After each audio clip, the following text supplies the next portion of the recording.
سلام مادر جان عزیزم،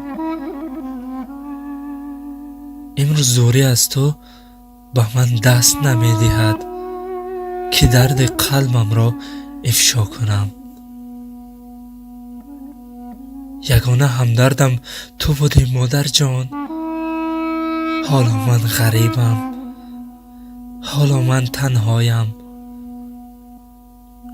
فرزندی که نازبردارش بوده امروز بلهای پروازش شکسته است و قلبی پر از الم دارد. خسته از این حیات شدم مادر، خسته از این تنهایی ها، خسته از این دنیا.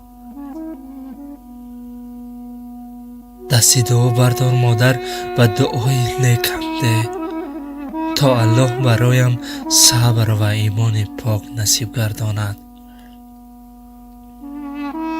خداوندا همه غریبان را صبر و تحمل بده و در پناهت نگهبان باش، زیرا مادرشان آنها را انتظار است.